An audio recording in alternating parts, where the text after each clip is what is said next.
स्वागत है दोस्तों आप सभी का एक बार फिर से नर्सिंग साइंस चैनल पे। आप सभी नर्सिंग ऑफिसर को जो राजस्थान की सीपू ऑफिसर नर्सिंग भर्ती थी उसमें आप सबका सिलेक्शन हुआ, आप सबको पहले तो बहुत बहुत बधाई हो। अब कुछ चीज़ें यहाँ हैं कि उस लिस्ट में कुछ ऐसे लोग थे जिनका रिजल्ट होल्ड किया गया है या फिर उनको क्या करना चाहिए, उनके लिए क्या तकलीफ़ें हैं, क्यों होल्ड किया गया है। अब अगर होल्ड किया है तो उनका सही से कैसे एकदम से निस्तारण हो पाएगा, पूरी जानकारी आपको वीडियो के माध्यम से देने की कोशिश करेंगे।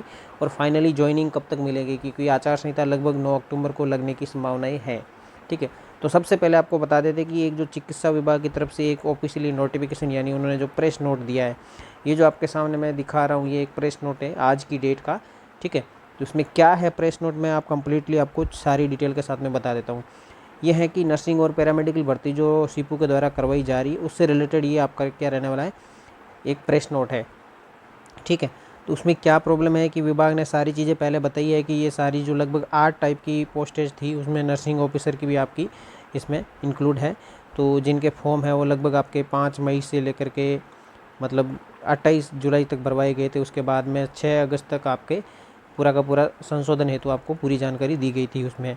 उसके अलावा आपके डॉक्यूमेंट वेरिफिकेशन स्टार्ट हुए थे, कब हुए थे, वो लगभग 12 अगस्त से स्टार्ट हो गए थे और लगभग इनके कंप्लीट है वो 30 सितंबर तक हो गए थे। ठीक है, पूरे के पूरे कंप्लीट हो गए थे।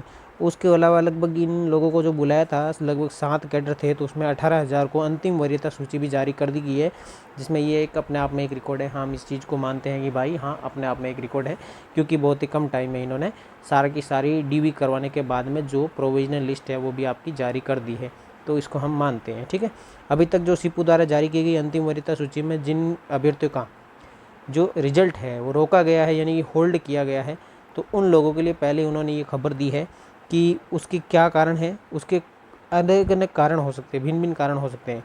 तो मेन चीज़ ये है कि उन्होंने बताया है कि प्रतिनिधि मंडल है उनको वहाँ पर उनको अवगत करवाया गया, इस बारे में सूचना दी है कि उन लोगों को क्या है कि जिन लोगों का जो परिणाम रोका गया है या होल्ड किया गया है, तो उनके कुछ कारण यहाँ पे रिलेटेड है कि कुछ लोग ऐसे हैं जो आउट ऑफ राजस्थान से अपनी क्वालिफिकेशन किए हुए हैं, यानी किसी ने जीएनएम किया है या किसी ने बीएससी किया है या फिर उसका क्या है कि जो रजिस्ट्रेशन है वो आउट ऑफ राजस्थान का है, तो उन लोगों को होल्ड किया गया रिजल्ट। और उसके अलावा कि जो रजिस्ट्रेशन है संबंधित काउंसलिंग में होना ज़रूरी है, तो राजस्थान की काउंसलिंग में नहीं हुआ है तो उन लोगों का भी होल्ड किया हुआ है और उन लोगों को बाहर भी किया जा सकता है, ऐसी संभावनाएं हैं।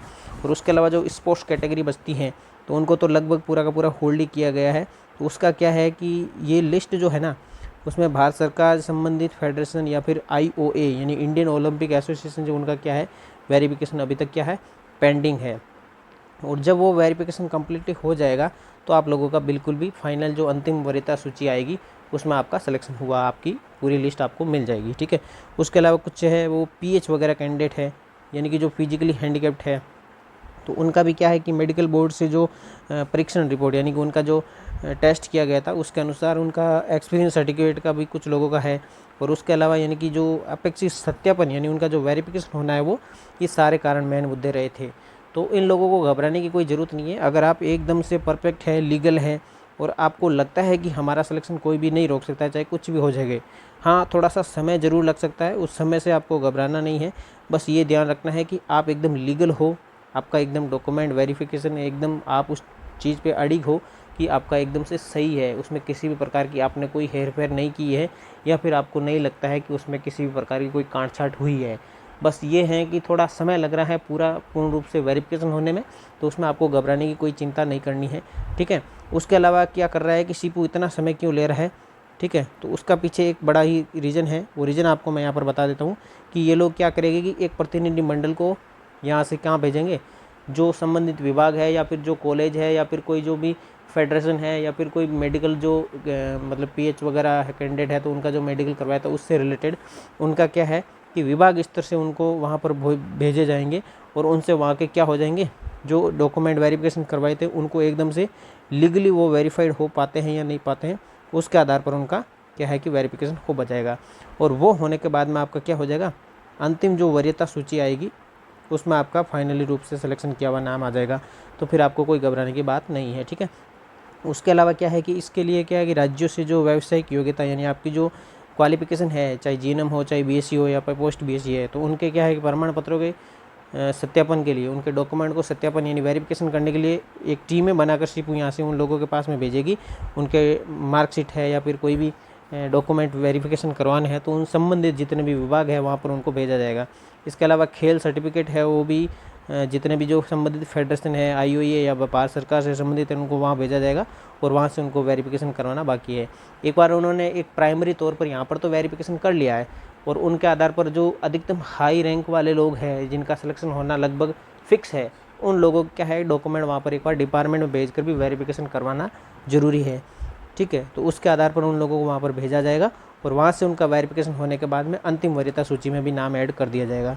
और उसके लिए क्या है कि सीपू ने जो संबंधित अधिकारी है उनको इस बारे में दिशा निर्देश दिए हैं और वो लगभग सूचना जल्दी से जल्दी इस हेतु भेजी जाएगी और जो परिणाम है उसको रोके गए परिणाम को भी जल्दी से जल्दी जारी कर दिया जाएगा।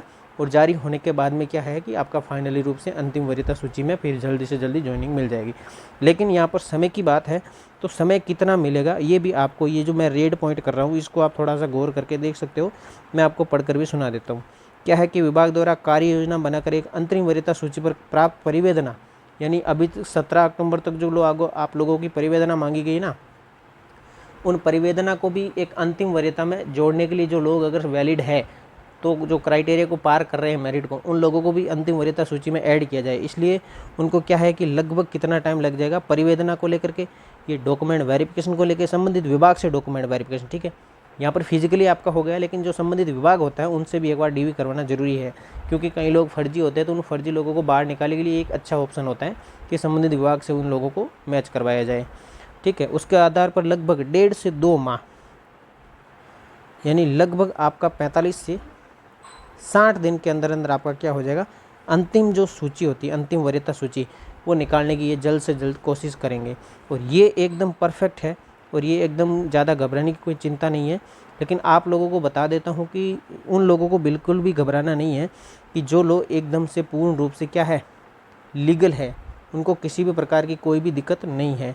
तो उन लोगों को क्या करना है, इतना वेट आपने किया है तो थोड़ा कोई बात नहीं, आप लगभग 60 दिन का और वेट कर लीजिए, कोई समय इतना ख़राब नहीं हो पाएगा। हुआ तो हुआ है लेकिन कोई बात नहीं, एकदम परफेक्ट आदमी का ही सिलेक्शन होना चाहिए, इस पर हम मतलब बात होनी चाहिए। ठीक है, तो ये थोड़ा वेट कर लीजिए। लगभग ये जो लिस्ट आई है ना अंतरिम वरीयता सूची, अंतरिम यानी कि जो प्रोविजनल सूची है उसे ही आप अंतिम रूप मान सकते हैं। बस कुछ लोग लगभग 1 से 2% ऐसे लोग हो सकते हैं इसमें जो इस लिस्ट से बाहर हो सकते हैं। ऐड तो नए कुछ भी नहीं होंगे, ऐड केवल परिवेदना के आधार पर जो मेरिट क्राइटेरिया को पार कर पाएंगे वही लोग ऐड हो पाएंगे, इसके अलावा कोई भी पार नहीं हो पाएंगे। वैसे आपको बता देता हूं कि अगर आपको किसी भी प्रकार का इस सूची को लेकर कोई डाउट है या आप मेरे से कोई सजेशन चाहते हो तो आप मुझे डायरेक्ट कमेंट करके मुझसे कुछ भी पूछ सकते हो। और उम्मीद करता हूँ वीडियो आपको पसंद आया होगा, जानकारी आपको पसंद आई होगी तो वीडियो को लाइक अपना ज़रूर करें और चैनल को सब्सक्राइब करना बिल्कुल ना भूलें। चैनल को सब्सक्राइब करना आप लोगों के लिए बिल्कुल भी फ्री है, कोई भी चार्ज नहीं लगता है। ठीक है, तो मिलते हैं एक नई वीडियो नई खबर के साथ में। एक नई कट ऑफ का वीडियो अलग से लेकर आ जाऊँ, कितनी कट ऑफ रही है उसको आप चेक करके देख लीजिएगा और ठीक है, ताकि आपको पता लग जाएगा कि आपकी कट ऑफ क्राइटेरिया को आपने पार किया या नहीं किया है। जो कुछ पॉइंटों से रहे वो भी इस कट ऑफ को देखेंगे तो आपको पता लग जाएगा। ठीक है, तो मिलते हैं एक नई जानकारी नई खबर के साथ में, तब तक के लिए जय हिंद जय भारत, थैंक यू।